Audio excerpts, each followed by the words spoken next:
Guys അപ്പോൾ ഖലീഫ കണ്ടു, എങ്ങനെയുണ്ട്, നിനക്ക് ഇഷ്ടപ്പെട്ടോ? പടം കുഴപ്പമില്ല. നമ്മൾ നോർമലി കാണുന്നൊരു ആക്ഷൻ ടെംപ്ലേറ്റ് ഉള്ള പടം തന്നെയാണ്. പിന്നെ ഹൈലൈറ്റഡ് എനിക്ക് തോന്നി പറയുമ്പോഴത്തേക്കും ആക്ഷൻ കൊറിയോഗ്രാഫി അത്യാവശ്യം അടിപൊളിയായിട്ട് എനിക്ക് തോന്നി.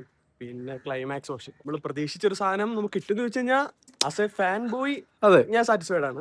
ഇപ്പോൾ ഒരു സ്റ്റാർട്ടിങ് ടു എൻഡ് വരെ നമ്മൾ കാണുന്ന ഒരു ടിപ്പിക്കൽ മറ്റേ ഭയങ്കര എണീറ്റ് നിന്ന് കൈ അടിച്ച് വിസിലടിച്ച് അങ്ങനത്തെ ഒരു ടെംപ്ലേറ്റ് അല്ല.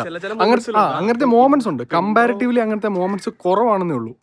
പക്ഷെ ലാഗ് ഒട്ടും തോന്നിയില്ല പടം. രാജുവേട്ടന്റെ ലുക്ക്, ലാലേട്ടൻ രാജുവേട്ടൻ പുതിയമുഖത്തിലെ മറ്റേ ഐക്കോണിക് നടത്തമൊക്കെ ഉണ്ട് ഇതിനകത്ത്. എൻഡിങ്ങിലുള്ള ലാലേട്ടന്റെ ക്യാമിയോ, പിന്നെ ലാലേട്ടന്റെ ക്യാമിയോ വേറൊരു ക്യാമിയോ ഉണ്ട്. അതെ, ബ്ലഡ് ലൈൻ എന്ന് പറയുന്ന അതിന്റെ ഒരു ബീജിയം ഉണ്ടായിരുന്നല്ലോ, അത് വേണ്ട രീതിയിൽ ഉപയോഗിച്ചിട്ടില്ല എന്ന് എനിക്ക് തോന്നി. കാരണം ആ ബീജിയം അടിപൊളിയാണ്, പക്ഷെ കുറച്ചും കൂടെ ആ ബീജിയം പുഷ് ചെയ്യായിരുന്നു എന്ന് എനിക്ക് തോന്നി. നിങ്ങൾ പടം കണ്ട ആൾക്കാർ ആരെങ്കിലും വേറെ ആരെങ്കിലും ഉണ്ടെങ്കിൽ നിങ്ങളുടെ അഭിപ്രായം ഒന്ന് കമന്റ് ചെയ്യും.